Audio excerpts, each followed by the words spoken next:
3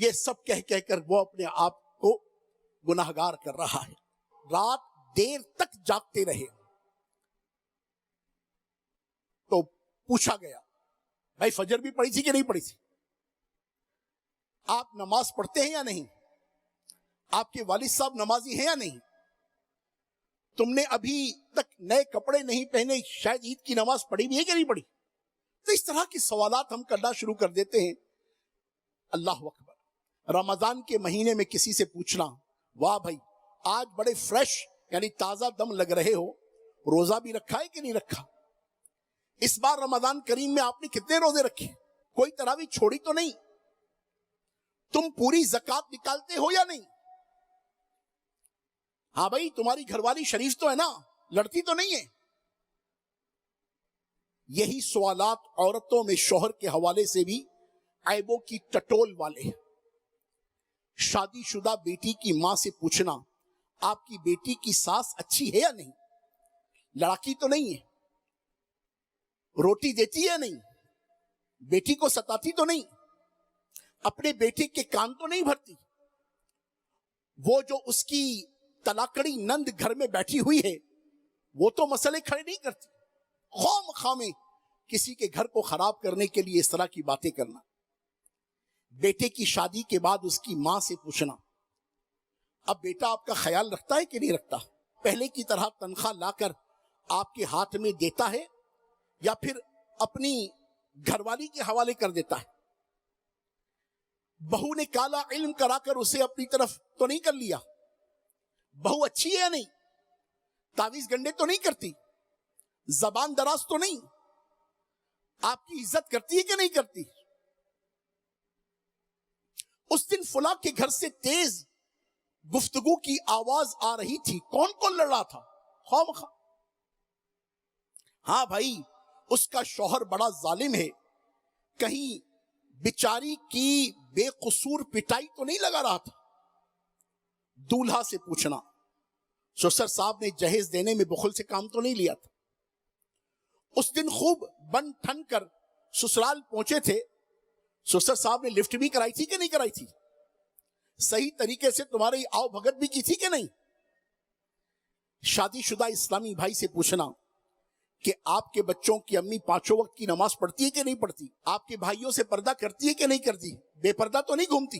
آپ کا جو سیٹ ہے، باس ہے، وہ صحیح آدمی ہے کہ نہیں؟ کنجوس تو نہیں ہے؟ بد اخلاق تو نہیں ہے؟ ملازموں کو گالیاں تو نہیں نکالتا؟ اسٹوڈنٹ سے بلا حاجت یہ پوچھنا ہاں بھائی آپ کی فلاں ٹیچر کیسا پڑھاتے ہیں؟ ان کا پڑھانا کچھ سمجھ میں آتا بھی ہے کہ نہیں آتا؟ کسی کا مہمان بننے والے سے یہ پوچھنا ہاں بھائی ان کی میزبانی کا لطف آ رہا ہے یا نہیں؟ انہیں مہمان نواز پایا یا چل چلا والا کام؟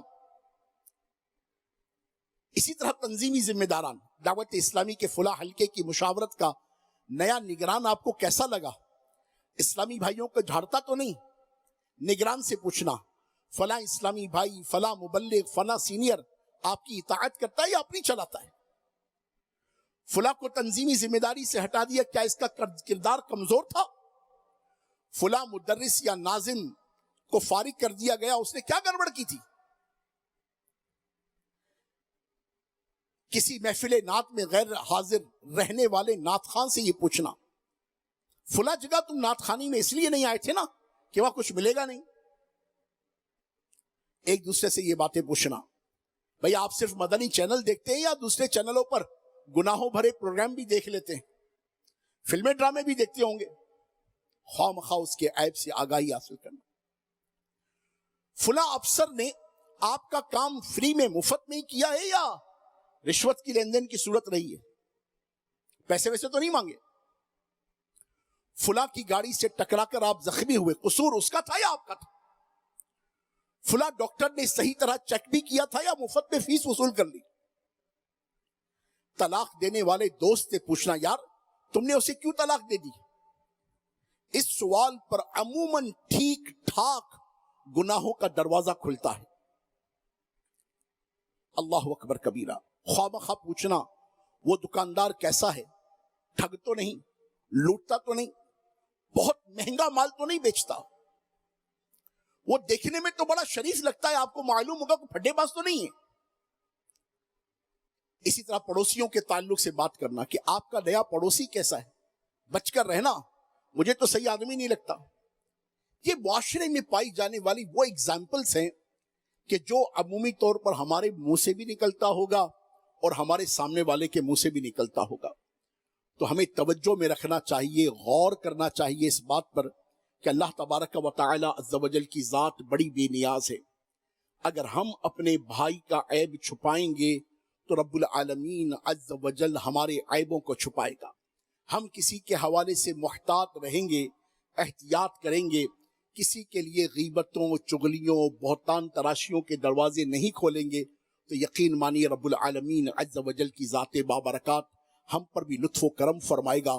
ورنہ پھر وہ حدیث پاک آپ کی خدمت میں پیش کرتا ہوں کہ رسول پاک صلی اللہ علیہ وآلہ وسلم نے ارشاد فرمایا, کیا فرمایا کہ جو اپنے مسلمان بھائی کی عیب پوشی کرے اللہ پاک قیامت کے دن اس کی عیب پوشی فرمائے گا, اور جو اپنے مسلمان بھائی کا عیب ظاہر کرے اللہ پاک اس کا عیب ظاہر فرمائے گا, یہاں تک کہ اسے اس کے گھر میں رسوا کر دے گا. اور آج آپ سوشل میڈیا پر یہ بے شرمی کے تماشے دیکھ رہے ہیں, عجیب و غریب حالات. کوئی چیز جو کمرے میں بھی ہو اسے بھی کیمرے پر لانے میں ہمیں دیر نہیں لگتی. یہ بڑی بڑی عجیب و غریب اپلیکیشنز کے ذریعے سے ہی ہم خود اپنے عیبوں کو بھی دنیا کو دکھا رہے ہوتے ہیں اور اپنے بھائیوں کے بھی عیب ڈھونڈ ڈھونڈ کر دنیا کے سامنے لا رہے ہوتے ہیں. اللہ رب العالمین نے قرآن کریم میں بھی اس سے منع فرمایا ہے, اور یہ انسانی معاشرے کی اخلاقیات کے دامن کو تار تار کرنے والی بات ہے. تو خدا را اپنے حال پر رحم کیجئے, اپنی عزتوں کی حفاظت کیجئے. اللہ رب العالمین اپنے محبوب علیہ الصلوۃ والسلام کے صدقے ہمیں گناہوں سے بچا کر نیکی و تقوی والی زندگی عطا فرمائے, ہمیں رب العالمین عز و جل اپنی رضا والی زندگی عطا فرمائے. تو یاد رکھیے, ایمانیات کے اعتبار سے, عبادات کے اعتبار سے, اخلاقیات کے اعتبار سے, معاملات کے اعتبار سے ہم سب اپنا اپنا جائزہ لیتے رہیں. اور یہ جائزہ کیسے لیا جائے گا؟ یہ جائزہ لیا جائے گا اچھی صحبت سے, اچھے ماحول سے, اچھے لوگوں سے, خوف خدا والوں کی صحبتوں سے, کہ جس قدر انشاءاللہ عز و جل ہماری کمپنی پائس ہوگی, جس قدر ہمارے دوست نیک ہوں گے, کہ آدمی اپنے دوست کے دین پر ہوتا ہے. آدمی کس پر ہوتا ہے؟ اپنے دوست کے دین پر ہوتا ہے. تو ہم دیکھیں کہ ہمارے دوست کون ہیں. ہمارے دوست وہ تو نہیں جو سارا دن گالیاں دینے والے, بدتمیزی کرنے والے, بد اخلاقی کرنے والے, بد لحاظی کرنے والے, بے مروتی اختیار کرنے والے, دھوکہ دینے والے, بد نگاہی کرنے والے, کسی کی بہن بیٹیوں کے تعلق سے کلام کرنے والے, لوگوں کی باتیں کریٹ کر نکالنے والے بیٹھتے ہیں. تو پھر ہزاروں عنوانات ایسے چھڑ جاتے ہیں. انڈیویجول سے لے کر ریاست تک کے امور کی دھجیاں بکھیرنے والے لوگ ہوتے ہیں. سارے کے سارے تجزیے, سارے کے سارے جناب والا کلام وہی کیے جا رہے ہوتے ہیں.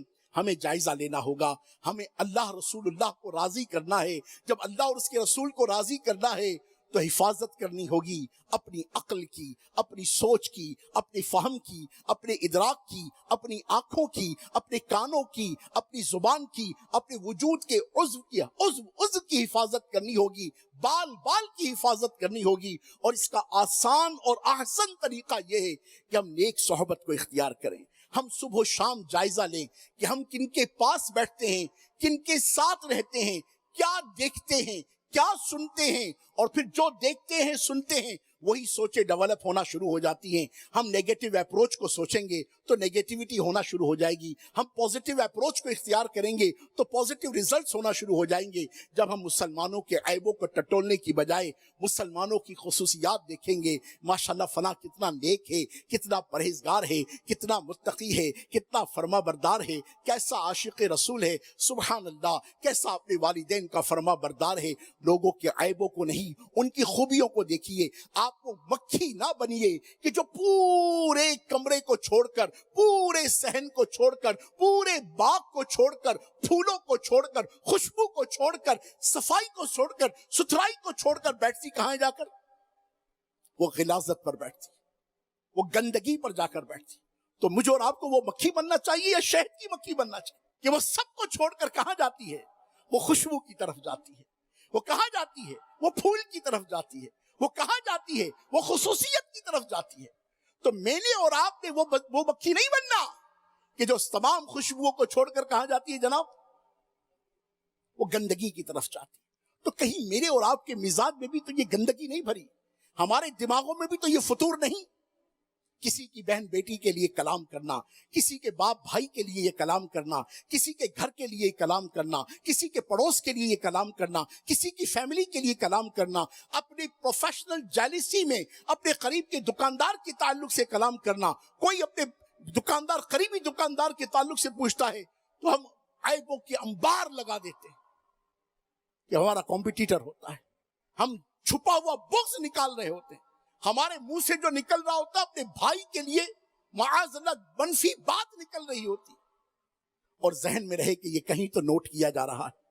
بظاہر ہم آج دنیا میں عزت دار بھی رہے، بظاہر ہماری بات کسی کو پتہ نہ چلی، مثال کے طور پر تو اللہ رب العالمین کی طرف سے تو فرشتے مقرر ہیں.